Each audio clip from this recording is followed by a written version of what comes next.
안녕하세요. 저는 차남 시부를 둔 30대 며느리입니다. 제게는 착한 시부모님이 계세요. 시부모를 일컫는 소개에 착하다는 수식어가 무척 어색할 수 있다고 생각하는데요. 저도 제가 이렇게 귀여운 시부모를 만나게 될 줄은 몰랐네요. 남편을 사랑하니까 조금은 손해보더라도 시부모님 잘 모셔야지 생각하며 결혼을 시작했는데 딸 같은 며느리라는 말의 진리를 경험하게 되었습니다. 그냥 저는 시댁에서 며느리 타이틀을 단 딸이었다는 거죠. 그만큼 시부모가 저를 많이 편하게 대해주고 위해줬다는 겁니다. 그래서 제 결혼 생활에 스트레스가 없었냐고요? 그랬다면 이런 사연 커뮤니티를 찾지 않았겠죠. 제가 그냥 인터넷상에 고민을 올렸다가 우연히 사연들을 접하게 되어 이곳까지 찾아온 건데요. 웃기게도 저의 스트레스 근원은 시댁이 아닌 시댁의 큰집 사람들 때문이에요. 저 우리 시부모님을 친정 부모님만큼 아낍니다. 저한테 물심양면 퍼주시는 우리 시부모님이 제 사람들이나 마찬가지예요. 저는 평소 행실이 불량스러운 사람은 아니지만 제 사람 건드리는 인성 못난 인간들을 보면 불꽃이 튀어요. 특히 그게 우리 가족 일이라면 제 마음속 폭주기관차가 정신을 못 차리고 직진만 한답니다.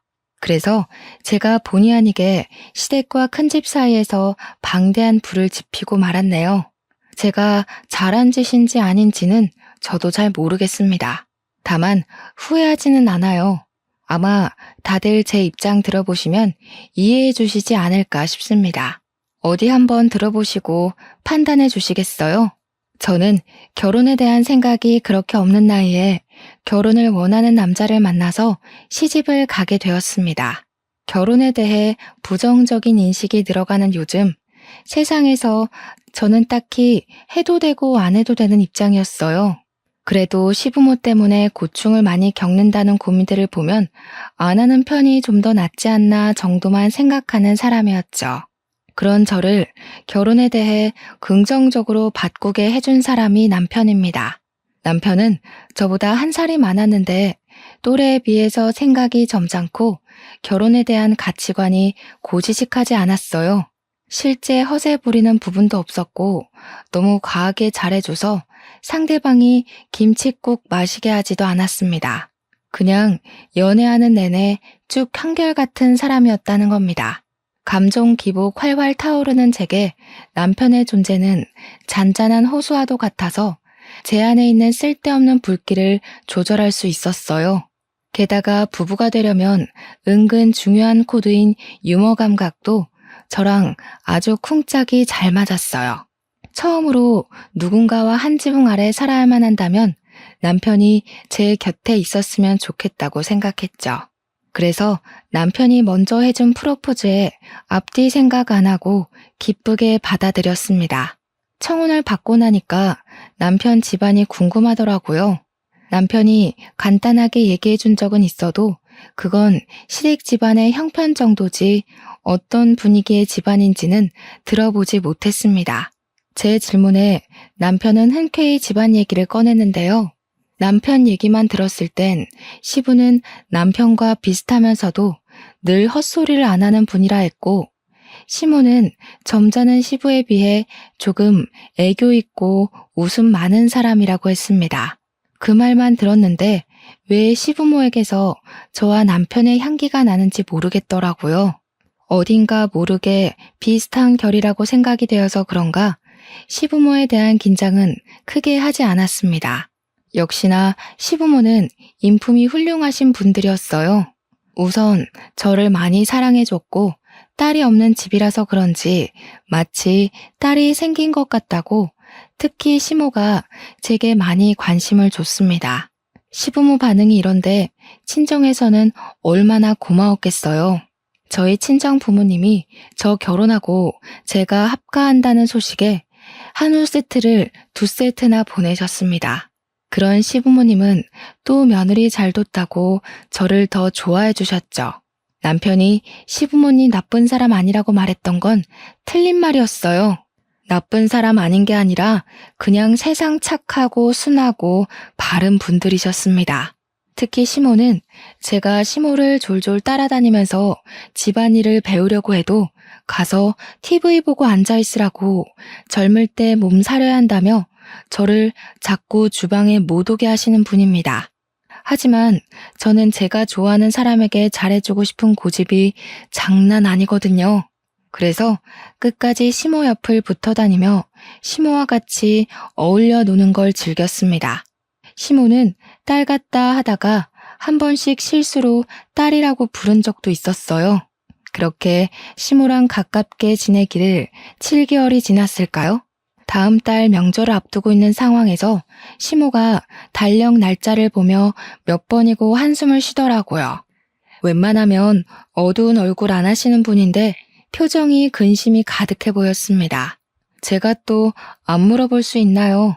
시모한테 가서 고민 있으면 저한테 털어놓으라고 했죠. 그때 처음으로 시댁을 괴롭히는 큰 집에 대한 존재를 듣게 되었습니다. 내가 그 집 사람들 만날 생각만 하면 이렇게 일찍부터 가슴이 콱 막히고 심장이 크게 뛰어. 어쩜 그리 못 됐는지 생각만 해도 치가 떨린다니까. 내가 세상 살다 그렇게 못해 처먹은 사람들은 처음 봤다. 아이고, 또 내가 쉰소리를 해버렸네. 너한테 이럴 게 아닌데 참. 괜찮아요, 어머님. 저는 하늘이 두 쪽 나도 어머님 편이에요. 큰집 식구들이 그렇게 된데미가 없어요? 아버님한테 말씀해 보시지. 어머, 큰일 날 소리. 네 시애비는 그 집에 아주 충성을 한다, 충성을. 그러니 내가 혼자서 이리 소가리만 하고 있지. 아주 장남이 뭐라고 그저 큰형, 형수. 그 집 사람들 말이면 자다가도 벌떡 일어나는 게 네 시아버지야. 내가 어디다 하소연도 못하고 수십 년을 이렇게 살았다. 다른 집도 그랬는지 모르겠는데요. 시모 말로는 저희 시부가 어릴 적 가부장 제도가 좀 심한 곳에서 자란 사람이라고 했습니다.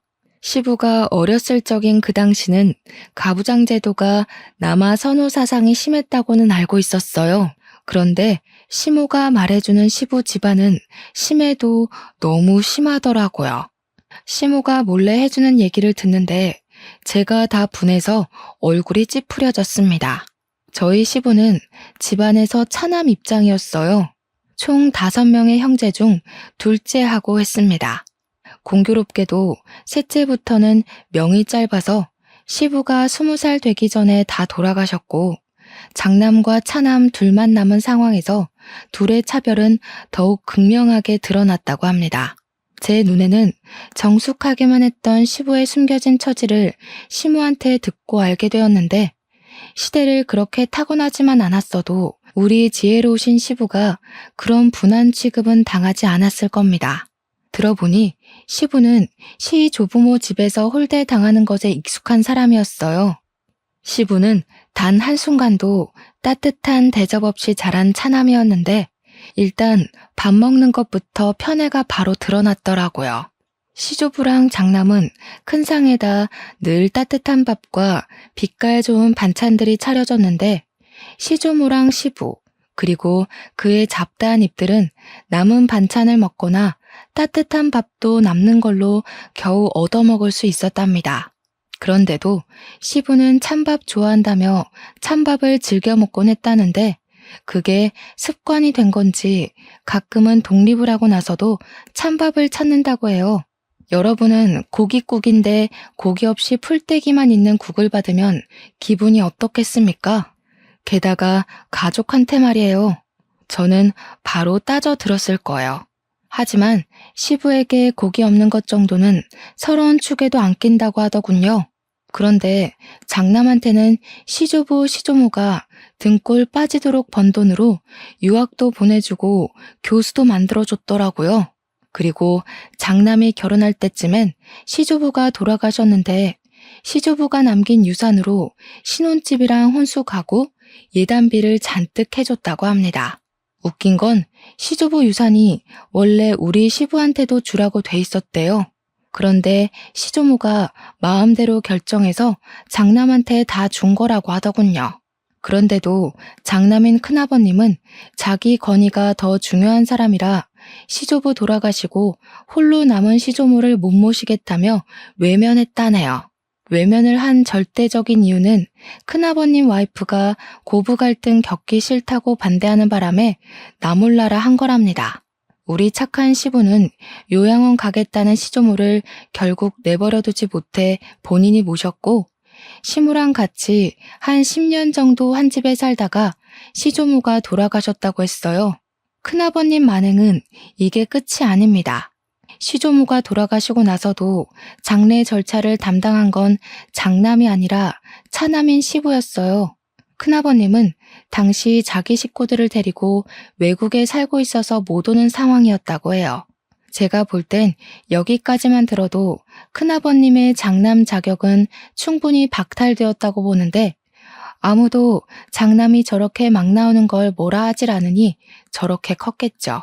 특히나 시조부모가 너무 장남을 아꼈던지라 장남이 이기적으로 나오는 것에 대해선 별로 개의치 않았나 봐요. 그러니까 그저 장남이기 때문에 뭐든 용납이 되었던 거죠. 그래서 시조모 유산도 역시나 큰아버님 앞으로만 되어 있었대요.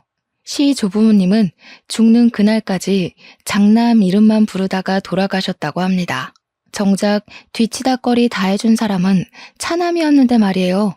착한 시모는 그때 처음으로 사람 묘자리 앞에다가 침을 뱉었다고 했습니다. 생고생하면서 한 지붕 아래서 죽어라 모신 건 시부모인데, 유산은 장례식 때 코빼기도 안 비친 큰아버님 댁으로 가버렸으니 서운하고 분해서 그랬겠죠. 마땅한 행동이라고 생각합니다. 저 같아도 화났을 거고 아예 묘자리도 안 찾아갔을 거예요. 아니, 어떻게 직장에서 받아도 서러운 차별을 가족이 가족한테 그럴 수가 있는 겁니까? 대체 장남이 뭐라고요? 우리 시부도 시조부모 피를 받은 똑같은 아들 입장 아닌가요? 시모 얘기만 들어도 화딱지 나는 상황에서 저는 한 번도 보지도 못한 시조부모가 얄밉기까지 했습니다. 제사도 원래 큰 집에서 하는 거라고 들었는데 장남은 한 번도 시조부모 제사를 챙긴 적도 없고 찾아온 적도 없다네요. 우리 시댁에서 시조부모 제사를 담당하고 있었어요. 그 얘기를 들은 후로 저는 시조부모 제사를 챙기고 싶지가 않았습니다. 그래도 시부모가 챙기는 제사니까 따르긴 했는데요. 대신 절을 하면서도 제사상을 차리면서도 저는 속으로 시조부모를 엄청 원망하고 흉봤어요. 제가 시모한테 억울했겠다고 어떻게 그 고생을 다 참고 살았냐고 위로의 말을 조심스레 건넸는데 시모는 그냥 살다 보니 사라지더라네요. 그 시대는 대부분 그랬다고 자기뿐만 아니라 다른 며느리들도 대개 같은 소가리를 했을 거라면서 씁쓸하게 웃을 뿐이었어요. 이건 시대적 배경이라 어쩔 수 없이 이해를 해야 된다고 하는데 저는 이해하고 말고보다는 일단 그런 차별 대우 자체에 화가 났어요. 주원 자식도 아니고 어떻게 친자식한테 그럴 수가 있는지 모르겠습니다. 솔직히 말하면 이해 하나도 안 했어요. 시모한테는 죄송하지만 속으로는 내내 딴 생각하면서 시조부모만 비난했습니다. 그렇다고 시부 집안에서 치켜 세웠다는 장남이 그리 대단한 사람도 아니었거든요. 대접받을 만큼 뭐라도 집안의 보탬이 된 사람이면 시조부모의 행실을 어떻게든 납득해봤을 텐데 시모가 말하는 큰아버님은 듣기만 해도 이기적이고 자기밖에 모르는 사람이었습니다.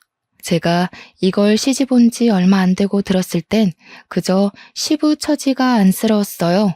그래서 착한 시부에게 더 잘해드리고 싶었고 시부의 경고는 귀 기울여 듣고 고치려고 했습니다.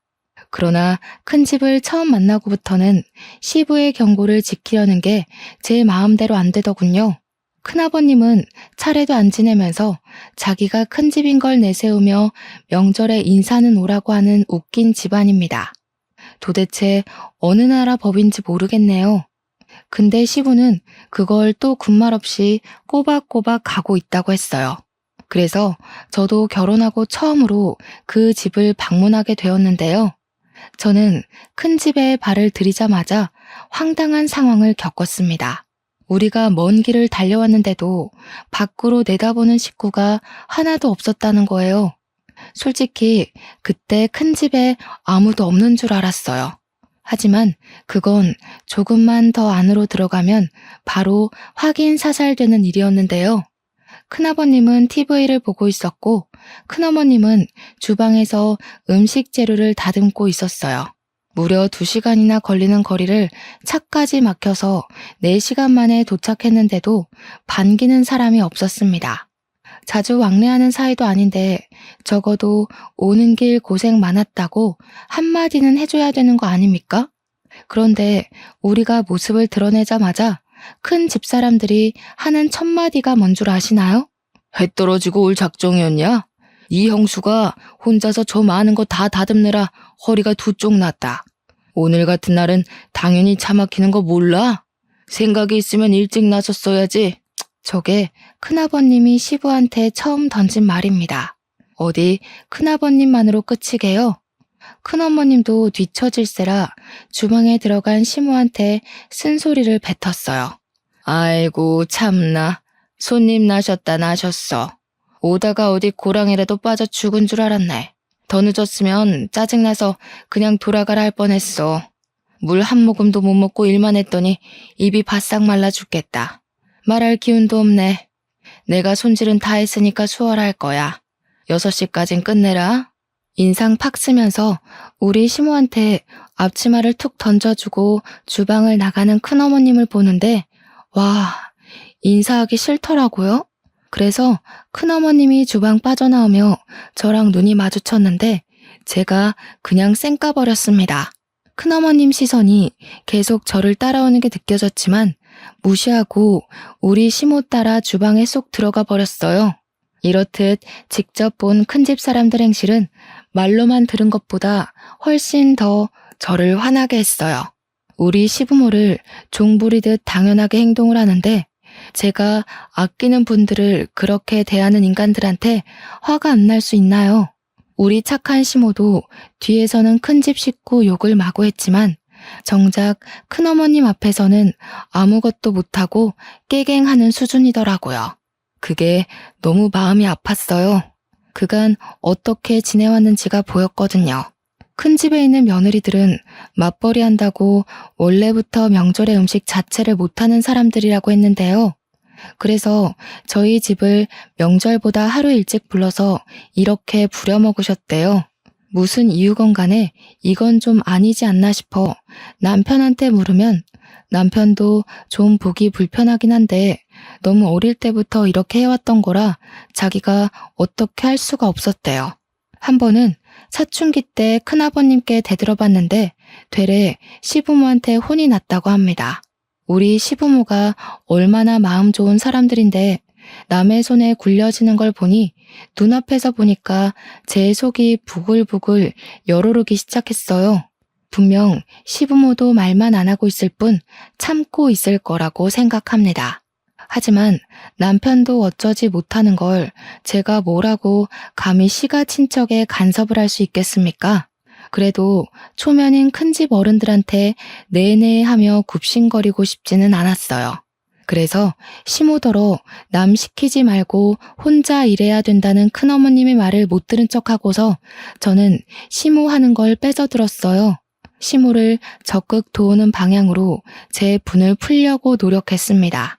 시모가 작은 목소리로 괜찮다고 저기 거실에 가서 그릇만 좀 닦아달라고 하더라고요. 명절일에서 그나마 그릇 닦는 게 가장 쉽고 별로 힘 안 가는 일이라는 거 명절 챙겨본 사람은 다 알 겁니다. 시모는 최대한 자기가 힘들고 어려운 걸 자처하겠다는 뜻으로 저를 보내려고 했어요. 그러나 그럴수록 저는 더 고집 부려서 시모 몫을 빼앗았습니다. 제가 그래도 요리에 솜씨가 좀 있는 사람이라서 누구한테 물어볼 필요도 없거든요. 그래서 제가 오히려 시모를 쉬운 쪽으로 보내려고 했어요. 저랑 시모가 그렇게 꽁냥대면서 같이 일을 하고 있으니까 큰어머님이 슬쩍 오는 기척이 느껴지더라고요. 우리 주위를 얼쩡거리면서 우리 하는 얘기를 엿들으려고 기웃댔어요. 그러다 저희의 화기애애한 모습이 못마땅했는지 갑자기 시모한테 양파 깠냐고 마늘 빻고 고사리나 빨리빨리 볶으라며 성질을 부리더군요. 그러니 시모가 저랑 떠들다 말고 후다닥 다른 일을 하러 갔습니다. 시모가 떠나고 큰 어머님만 제 반경에 남아 있었는데 저는 끝까지 큰 어머님 안 돌아보면서 바로 표정 굳혔어요. 그냥 제 할 일만 했죠. 그러니까 큰어머님이 제가 마치 자기 며느리라도 되는 것 마냥 저한테 이래라 저래라 시키려고 하더라고요. 처음엔 무시했습니다. 그랬더니 이봐요, 이봐 하면서 나중에는 저를 툭툭 치는 거 아니겠습니까? 말본새부터 초면에 쉽게 터치하는 것까지 딱 봐도 불량스럽기 그지없는 할망구였어요. 내 말이 안 들리나? 그거 지금 할 필요 없다고. 저기 가서 전 부칠 펜 좀 달거라. 주방일 안 해봤니? 일머리가 있는 편은 아닌가 보구나. 애가 빠릿빠릿하지 못하네. 죄송해요. 저는 저희 어머님 며느리라서요. 다른 사람 말은 귓등으로만 들어요.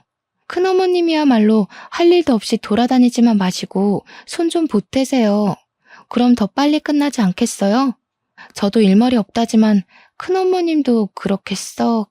저는 싱긋 눈웃음 치면서 차분한 톤으로 고개만 까딱 인사했습니다. 그리곤 또 큰어머님 말을 무시하며 제 할 일만 했어요. 그런데 저 때문에 시모도 놀라고 큰어머님도 충격 먹어서 순간 정적이 흐른 거 있죠. 그러거나 말거나 저는 하고 있던 시금치 나무를 조금 떼서 시모한테 조르륵 달려갔고 눈치 없는 사람처럼 간 좀 봐달라고 애교만 부렸습니다. 우리 귀여운 시모 당황해서 얼떨결에 간을 봐주더라고요. 그러면서 큰어머님 눈치는 계속 봤고요. 좀 싱겁죠? 아, 어머님 솜씨 따라가려면 더 배워야겠어요. 어머님은 어쩜 그렇게 요리를 잘하세요? 제가 진짜 100점짜리 시어머니를 뒀네요. 큰어머님은 우리 모습이 기가 찼는지 그 뒤로 주방을 박차고 나가서 들어오질 않았습니다. 주방이 보이는 방향으로 거실에 앉아 저랑 시무를 노려보고만 있더군요. 저는 제멋대로 행동한 거라 시무가 한 소리 할 줄 알았는데 다행히 시무는 아무 언급도 안 하셨어요. 그냥 저한테 더 살갑게만 대할 뿐이었습니다. 그리고 제가 남편에게 부탁해 거실에 놓인 그릇 좀 닦아달라 했어요.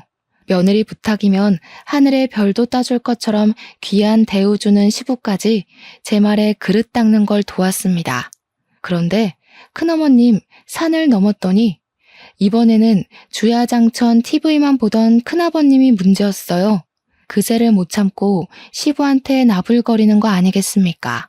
야야 형기야. 물기 있는 걸로 닦았으면 마른 수건으로도 닦아야지. 거참 몇십 년째 명절을 챙기는데 아직도 초짜 짓을 하냐. 너는 어쩜 예나 지금이나 발전이 없냐. 큰아버님은 말마다 혀를 차는 습관이 있더라고요.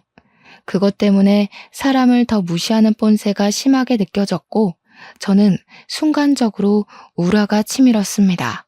아, 진심으로 짜증나대요. 제가 이렇게 속에 열이 많은 사람인지 여태 모르고 살았어요. 저는 부쳐놓은 고추전을 바구니를 들고서 베란다에 건조를 시켜야겠다고 룰루랄라 거실을 가로질렀습니다. 그러고는 바닥에 양말이 미끄러진 척 들고 있던 바구니를 날려 큰아버님 머리통에 쏟아버렸어요. 그러자 큰아버님은 소리 꽥 질렀고 큰어머님은 난리 나서 큰아버님의 원형 탈모 머리를 손으로 닦고 문질렀습니다. 어머나, 죄송해요, 큰아버님. 바닥이 왜 이렇게 미끄럽지? 아, 여기 바닥에 기름기가 있네. 큰어머님 청소 안 하셨구나. 평소에 좀 제대로 해놓으시지. 오늘 같은 날은 손님도 오는데 집안 안 살펴놓으셨어요? 그런 건 저도 아는 기본인데 아쉽네요. 뭐야? 얘, 뭐 이런 애가 다 있어? 동서 당장 이리 안 튀어와? 무슨 이딴 계집애가 다 있냐고. 대체 며느리 교육을 어떻게 시키는 거야? 시모는 큰어머님 앞으로 조르륵 와서 죄송하다고 머리를 조아렸습니다. 그럼에도 며느리가 실수했다든지 며느리가 잘 몰라서 그랬다든지 제 잘못이라는 건 언급하지 않았어요. 그냥 형식상 상황을 크게 안 만들려고 사과하는 뉘앙스처럼 들렸습니다. 큰어머님은 그런 시모의 사과를 듣기 싫다고 호통치면서 큰아버님 머리통 식힐 수건을 빨아오라고 시켰고 시모는 급하게 욕실로 뛰어갔죠. 남편이랑 시부가 나서서 쏟아진 전을 치우는데도 우리 식구들 중 제 탓을 하는 사람은 아무도 없었습니다. 그저 묵묵히 큰아버님, 큰어머님 불호령을 듣고만 있었어요. 우리 식구 전부가 다들 행동 싸보이지 않게 무게를 유지하고 있었는데요. 유독 저만이 유난을 부렸어요. 제 생각에도 제가 좀 설쳐댔던 것 같습니다. 그 말은 즉 시모한테 찬수건 심부름 시킨 큰어머님이 또 마음에 안 들더라는 겁니다. 그래서 그걸 또 가만두지 못하고 일을 저질러 버렸어요. 큰어머님, 큰일 날 소리세요. 언제 찬수건 빨아서 큰아버님 머리 식히려고요? 그 사이에 큰아버님 머리 다 화상 입겠어요. 빠릿빠릿하게 움직이셔야지. 그리곤 저는 시부가 그릇 닦느라고 젖은 수건 더럽혀 놓은 걸 주워서 큰아버님 머리에 찰싹 붙였습니다. 평소 결벽증 있다는 큰아버님은 냄새나는 행주 공격에 충격받아서 그대로 얼어붙었고 큰어머님이 대신 악소리를 지르며 저를 밀쳐냈어요. 시모가 찬 수건을 가져왔을 때는 이미 큰어머님이 저더러 당장 이 집에서 꺼지라고 호통치고 있는 중이었어요. 저는 큰어머님 목청에 놀라고 겁먹은 척 눈물을 보였고 귀를 틀어막으며 큰어머님한테 부탁했어요. 큰어머님, 화통 삶아먹은 줄 알겠어요. 제가 어릴 때 교통사고 때문에 큰 소리에 트라우마가 있어서요. 제발 목소리 좀 낮춰주세요. 당장 끌어내라. 무슨 저런 년이 다 있나 몰라? 어디 어른한테 버르장머리 없이 이래라 저래라야? 빨리 꺼지지 못해? 제 도발에 얼굴까지 시뻘개진 큰어머님은 저를 잡아먹을 듯 쏘아봤습니다. 저는 겁먹은 척 얼빠져 있는 남편과 시부, 시모를 데리고 그만 가보겠다고 급하게 인사드렸어요. 물론 죄송하단 말은 해줬습니다. 시부의 가족이라니까 일말의 예의라고 봐주시면 되겠어요. 어쨌든 저도 제가 왜 큰 집에서 그런 소동을 벌였는지 모르겠어요. 풍비박산 수준으로 망쳐버린 첫 명절. 제가 제 분을 참지 못해 시부모 허락 없이 큰 집을 뒤집어 버린 거 아니겠습니까? 집에 귀가하고 나니까 그제야 시부모님 눈치가 보이더라고요. 그래서 별다른 변명 않고 입 싹 닫고서 집에 들어가자마자 무릎을 꿇었습니다. 시부모께 죄송하다고 용서를 빌었어요. 그랬더니 시부는 일찍 자야겠다고 방에 들어가 버렸고 시모는 시부가 방에 들어간 걸 확인한 뒤에야 뒤늦게 깔깔 웃음이 터졌습니다. 내가 정말 우리 새아기 때문에 산다. 나 진짜 웃음 참느라 죽는 줄 알았어. 어쩜 이렇게 교육을 잘 받았니? 사돈어른이 딸 하나는 기가 막히게 키우셨구나. 내 언제 한번 사돈댁에 식사를 대접해야겠어. 우리 집에 이런 귀한 딸을 보내주셨는데 가만히 있어선 안 되지. 시모는 그 어떤 날 때보다 아기 햇님처럼 해맑은 얼굴을 하고서 방에 들어가셨습니다. 어안이 벙벙했어요. 시부모 두 분 다 제게 별다른 혼을 안 내길래 실수한 게 아니라는 건가 싶어서 좀 헷갈리더라고요. 한참 나중에 남편이 말해줘서 알았는데 그날 일 때문에 자기도 10년 묵은 채증이 내려간 기분이었다고 했어요. 그러면서 아마 시부모도 그랬을 거라고 말해주었습니다. 시모가 깔깔 웃었던 걸 생각하면 남편 말이 영 신빙성 없는 건 아니었어요. 그럼에도 한날은 시부가 제게 슬쩍 다가와서 그날의 얘기를 흘리듯 툭 꺼내셨는데요. 저를 혼내는 건 아니었고 다시는 그러지 말라고 점잖게 일러주기만 했어요. 그 말을 들으니 시부가 큰 집 눈치를 많이 본다는 게 확 느껴지더라고요. 아무래도 시부한테는 과거의 집안 제도가 여전히 몸속에 남아있는 듯 했습니다. 큰 집이 너무너무 얄밉지만 장남이기 때문에 차남 입장에서 예의는 갖춰야 한다는 뭐 그런 심리 같았어요. 그런 시부가 여전히 안쓰러워서 저는 최대한 시부를 생각하고 시부만 위하자 그렇게 다짐을 했는데요. 도대체 왜 자꾸 큰 집 식구만 보면 제 안에 다른 자아가 튀어나오는지 모르겠습니다. 첫 명절에 거대한 대면식을 치른 후 제가 두 번째로 큰 집을 만나게 된 건 큰 집에서 직접 우리 시댁에 찾아왔을 때였어요. 큰 집에서 우리 시댁을 찾는 일은 거의 없다고 들었는데 어떻게 그런 날이 닥쳤네요.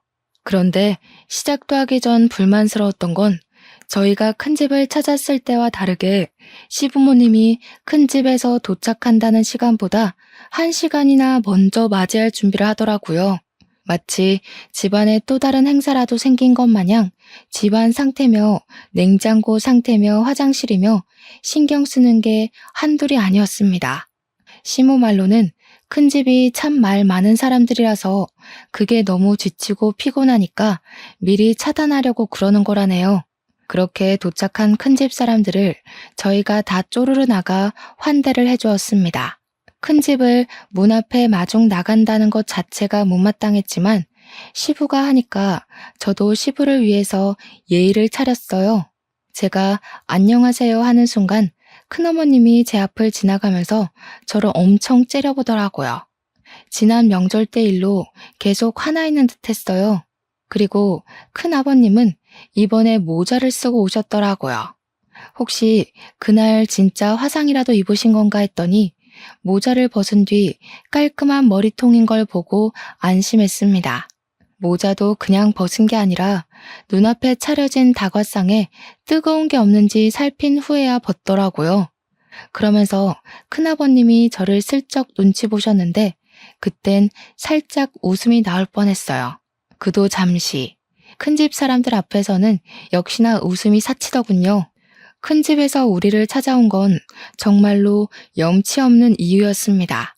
내가 네 앞으로 해준 과수원 머리다. 그거 좀 다시 나한테 돌려야겠다. 그동안 관리해주느라 욕봤으니 수고비는 따로 챙겨줄게. 한 5천이면 되겠지? 과거에 시 조부모가 운영했던 작은 과수원이 하나 있었는데 그걸 시조부가 돌아가시고 시조모 혼자 관리하기가 힘들어서 큰아버님 앞으로 명의를 돌렸다고 했는데요. 원래는 그게 큰아버님이 맡았어야 할 과수원이었다는 거예요.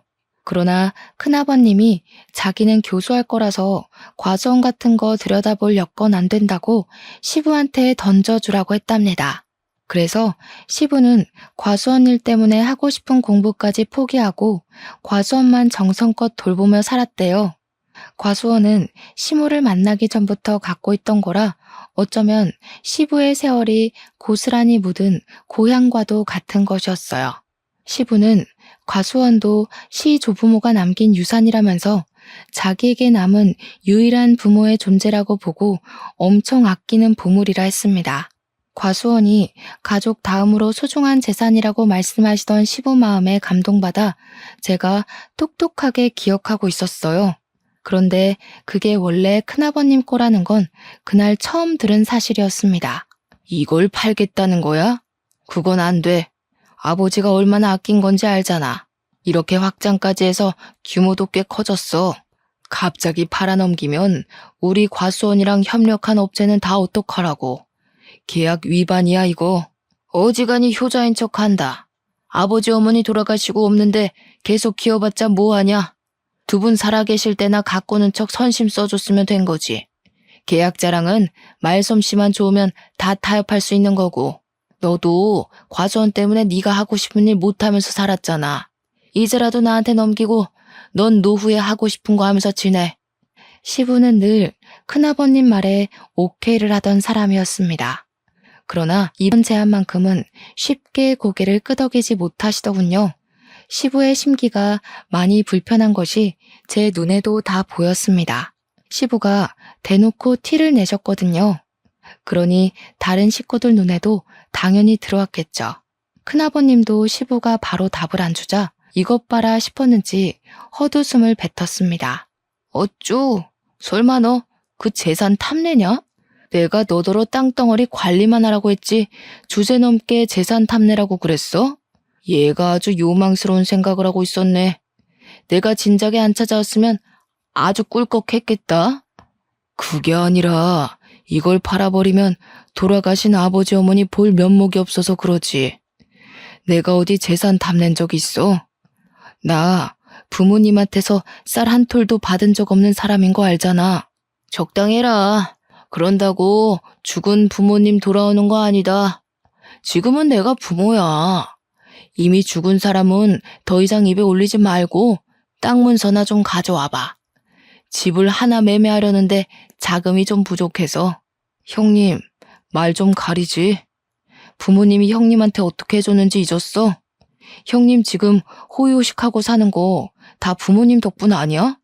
다른 사람은 막 나가도 형님은 그러면 안 되지. 형님만큼은 죽을 때까지 부모님 기리고 기억하면서 감사하고 살아야 돼. 그런데 뭐? 죽은 사람? 이게 교수했다는 사람 입에서 나올 말이야? 이 자식이 약을 잘못 먹었나? 지금 대꾸하냐? 너 이 새끼 땅 넘기기 싫어서 괜히 질질 끌려는 거지? 원래 그거 내 땅 아니냐? 와, 웃기는 새끼네. 부모 앞에서 고상한 척 욕심 없는 척 하더니 결국 이거였어? 내가 아주 호랑이 새끼를 키웠구나. 어른들의 신경전은 한낱 젊은 사람들의 신경전과 차원이 달랐습니다. 쌍욕이 없는 가벼운 듯한 대화이면서도 눈빛이 주고받은 기운 때문에 분위기 무게가 정말 삼엄했어요.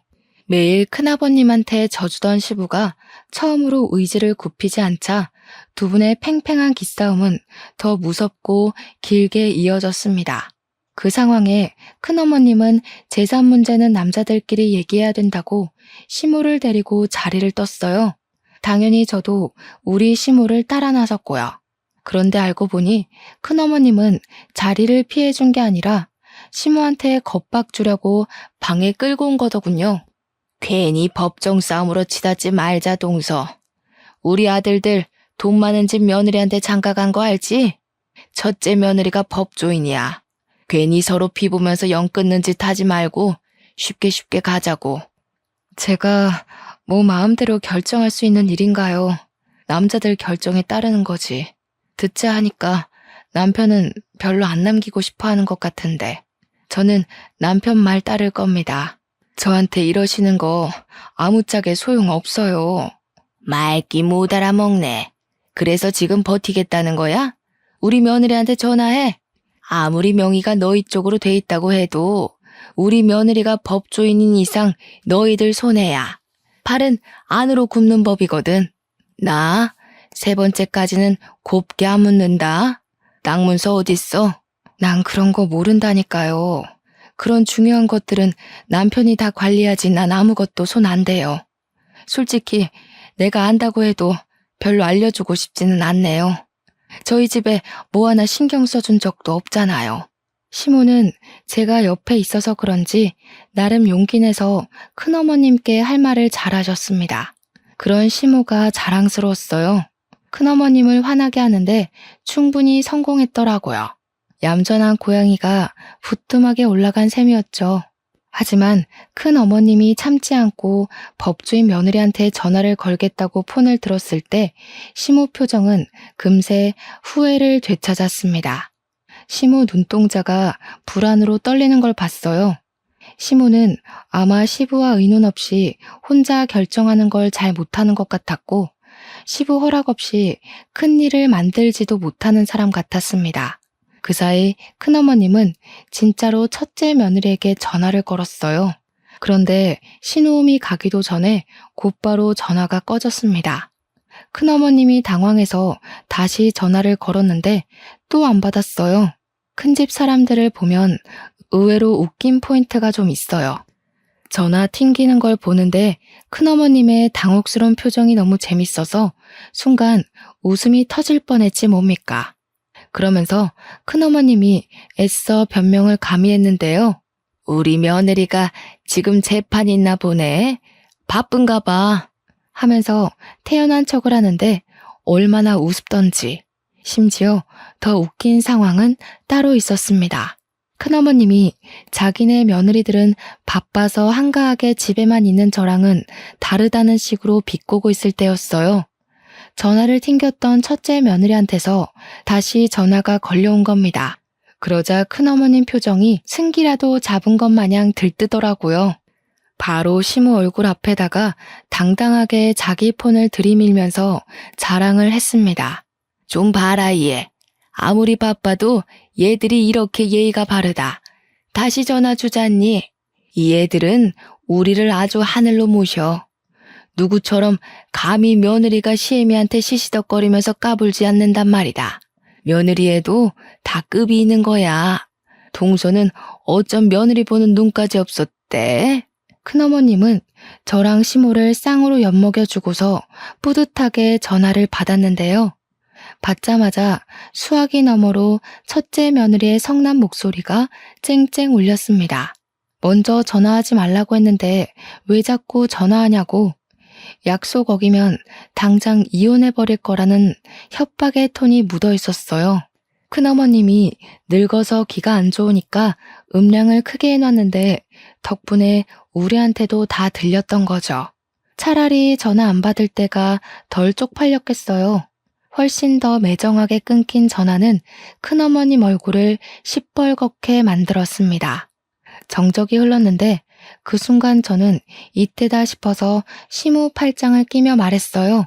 참, 어머님, 제가 아버님한테는 말씀드렸는데 어머님한테는 기회가 안 돼서 말 못했는데요. 저희 큰아빠가 얼마 전에 판사 퇴직하셨거든요. 인맥이 엄청 넓으셔서 우리 큰아빠 이름 대면 후배들이 다 안돼요. 근데 큰아빠가 절 엄청 아껴요. 제가 시집갈 때 아빠 말고 큰아빠가 울었거든요. 잠깐만 기다려보세요. 저도 오랜만에 전화 좀 해봐야겠네요. 거기서 시모는 역시 계속 얼떨떨하게 저를 바라봤고 큰어머님만 어리둥절했어요. 큰어머님이 진짜로 자기 며느리한테 전화를 걸었던 것처럼 저도 거짓말 않고 진짜로 큰아빠한테 전화를 했거든요. 역시 우리 큰아빠. 컬러링 들리기도 전에 받더라고요. 큰아빠 집에는 아들밖에 없어서 시부모가 저를 예뻐해주는 것처럼 큰아빠도 제게 딸 그렇게 불러줍니다. 큰아빠, 오랜만에 전화해서 이런 말부터 하는 거 미안해. 우리 아버님이 아버님 명의로 된 가수원을 갖고 있는데 그걸 자꾸 무단으로 달라고 협박하는 사람이 있어서 아무래도 우리가 소송해야 될 것 같아. 큰아빠가 손 써줄 수 있죠? 당연하지. 누구 부탁인데. 그런데 누가 남의 명의로 된 땅을 욕심부린다니. 내가 제일 싫어하는 부류가 딱 그런 빈대떡 같은 사람들인데. 아, 우리 시댁의 큰 집. 참, 우리 큰어머님 며느리가 법조인이래. 큰어머님, 며느님은 어디 소속이세요? 저희 큰아빠한테 한번 물어보려고요. 너무 약을 올려버렸는지 제 말에 깜짝 놀란 큰어머님은 그제야 사색이 되며 제 폰을 빼앗으려고 했습니다. 저는 큰아빠한테 다시 전화하겠다고 하고 그대로 끊어버렸죠. 그러고는 제가 악력을 쓰려는 큰어머님의 손길을 탁 쳐내버렸어요. 제발 고집 좀 부리지 마시고 분수에 넘치는 짓 하지 마시고 자식들 발목 잡는 짓도 하지 마시고. 예? 자랑스러운 장남을 이혼남 만들면 안 되잖아요. 둘째, 셋째 아들까지 있다고 했었나?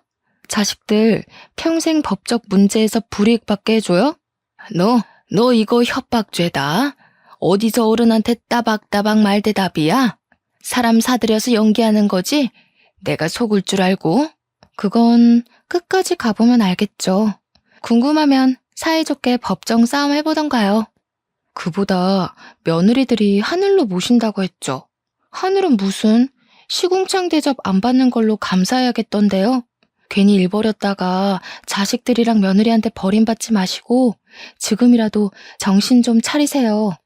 이제는 우리 시모가 아니라 큰어머님이 누나를 불안하게 굴리셨어요. 그러면서도 대꾸는 못해서 바보같이 어버버거리기만 하더라고요. 이후 저희에게 그 어떤 잘난 체도 못하고서 쌩 방을 나가버렸습니다. 얼마나 당황했으면 나가다 문턱에 발가락을 찧었는데도 절뚝거리며 뛰쳐나가버릴까요? 시모를 모시고 그 뒤를 따라 나갔더니 거실에선 큰아버님이 시부 멱살을 잡고 있는 장면이 기다리고 있었어요. 시모가 깜짝 놀라서 시부한테 달려가려 했는데 그럴 필요가 없을 것 같아 제가 시모를 붙잡았습니다. 곧 큰어머님이 알아서 큰아버님과 시부를 갈라놓더니 큰아버님 옷을 챙기고 모자를 챙기고 난리가 났더라고요. 큰아버님이 왜 이러냐고 미쳤냐고 하는데도 큰어머님은 큰아버님 등짝만 패면서 그냥 빨리 나가자고만 재촉했어요. 아무래도 나가면 제 큰아빠가 판사였던 얘기를 알아서 잘 전달할 것 같았습니다. 이젠 자기네들이 불리하다는 걸 알았겠죠. 이미 땅덩어리가 시부 이름으로 되어 있는데 법으로 덤빈다 한들 무슨 소용 있다고 두둑한 배짱을 갖고 덤볐는지 모르겠네요. 관리도 처음부터 계속 우리 시부만 해와서 명의가 큰아버님 거였다고 해도 기여도에 따라 우리 쪽에서도 지분을 받을 수 있대요. 결국 어떤 법이든 간에 큰 집 쪽이 불리하다는 겁니다. 그런데도 배 내밀고 떵떵거렸던 이유는 왠지 그 법조인 며느리 하나 믿고 있어서 그런 것 같아요. 이러나 저러나 일은 잘 해결되었습니다.